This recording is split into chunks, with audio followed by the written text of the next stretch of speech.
Et si, et si tout ce qu'on nous a toujours dit sur le travail était faux? Si l'idée de gravir les échelons, de faire carrière, c'était en fait une fausse promesse.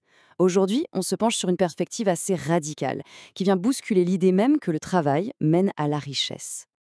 Voilà, ça commence fort. C'est un argument, disons, provocateur. Ça attaque carrément les fondements des parcours professionnels qu'on connaît. Cette citation, elle est tirée de notre source et elle donne vraiment le ton. C'est une vision du monde et de la création de richesse qui est complètement à contre-courant. Alors, comment est-ce que la source arrive à cette conclusion? Eh bien, tout part d'une sorte de diagnostic, d'une déconstruction en règle du travail salarié classique. On va donc plonger dans cette analyse des failles supposées du fameux 9 à 5. Le point de départ est brutal. La vie d'employé serait, par définition, incompatible avec la création de richesse. La source dresse un portrait volontairement extrême pour marquer les esprits. D'un côté, l'employé, qualifié d'esclave des temps modernes, et de l'autre, le riche, qui s'enrichirait passivement. Pour développer cette idée, l'argument est décomposé en 3 points. 3 prétendus pièges du salariat. D'abord, l'argent, considéré comme insuffisant face aux impôts et à l'inflation. Ensuite, le style de vie. On serait enfermé dans un cercle de personnes qui ne sont pas orientées business ou finance. Et enfin, le statut. Même des postes autrefois prestigieux, comme ingénieur, seraient aujourd'hui dévalorisés. Ouf, c'est direct, hein. Cette phrase, elle résume vraiment bien le rejet total du modèle de carrière à long terme. L'idée de travailler dur pendant des décennies n'est pas vue comme un succès, mais comme un immense gâchis. Bon, d'accord. Si le travail est présenté comme le problème, alors quelle est la solution? Après avoir tout démoli, la source propose une alternative, un tout nouveau modèle. Voyons un peu en quoi consiste ce nouveau paradigme. Au cœur de cette solution, on trouve un concept clé, le positionnement du capital. L'idée est simple, il ne s'agit plus de gagner de l'argent, mais de se positionner pour que les actifs en génèrent pour nous.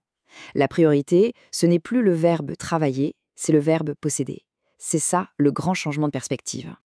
Et la règle pour appliquer ce principe est d'une simplicité désarmante. L'argument est très clair, le chemin vers la richesse, ce n'est pas le labeur, c'est la possession passive du bon actif.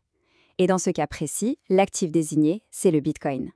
D'accord, mais pourquoi le Bitcoin et pas autre chose? Pour justifier ce choix, la source ne se contente pas d'affirmations. Elle présente une analyse de marché très spécifique pour démontrer pourquoi, selon elle, c'est le bon cheval sur lequel miser. Et là, le contraste est saisissant. D'un côté, le Bitcoin présenté comme l'actif stable, la valeur sûre, la chose simple à acheter et à conserver.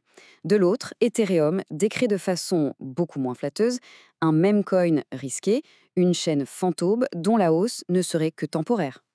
Pour appuyer la critique contre Ethereum, la source s'intéresse aux chiffres, notamment les frais que les Layers 2, ces surcouches censées améliorer Ethereum, lui reversent. Et le constat est sans appel, les montants sont dérisoires, jugés vraiment sans valeur. L'argument, c'est qu'Ethereum ne capture aucune valeur de l'écosystème qui se développe sur lui. L'analyse continue sur le thème de l'activité réelle. Ce graphique montre que même si beaucoup de stablecoins sont émis sur Ethereum, la chaîne ne traite en fait que 3% des transactions. L'essentiel de l'activité se passe ailleurs, ce qui poserait une grosse question sur son utilité fondamentale. Et cette analogie vient conclure l'argument, toute la valeur, toute l'activité se produirait sur les L2, pas sur Ethereum, un peu comme une société de carte de crédit qui capture tous les frais et non la banque centrale qui assure la solidité du système en arrière-plan. Bon, après la théorie et l'analyse de marché, on passe à la pratique. La source ne se contente pas de critiquer, elle propose une feuille de route très concrète, un véritable plan d'action. Et au cœur de ce plan, il y a un sentiment d'urgence. L'idée, c'est que le capital, il le faut maintenant, pas dans 20 ans. Le modèle traditionnel qui consiste à épargner patiemment pendant des décennies est présenté comme complètement obsolète. Alors, voilà les 4 étapes proposées. C'est un plan, disons-le, assez radical. Ça commence par préparer sa lettre de démission. Ensuite, utiliser des outils comme une carte crypto pour vivre de ses actifs. Puis, étape cruciale, obtenir un prêt sur marge pour démultiplier son capital. Le but de tout ça, avoir un maximum de capital à investir tout de suite. Et pour boucler la boucle, on revient au point de départ avec cette phrase lapidaire qui sert de conclusion finale et sans ambiguïté. C'est un rejet total de l'emploi traditionnel comme moyen de s'enrichir. L'analyse se termine sur une question, un exercice mental pour faire réfléchir. Au fond, de quel montant de capital dispose-t-on vraiment? L'idée, ce n'est pas de penser à ses revenus, mais au capital qu'on peut mobiliser, y compris via l'emprunt. Une dernière idée pour interroger notre propre rapport à la finance et à la richesse.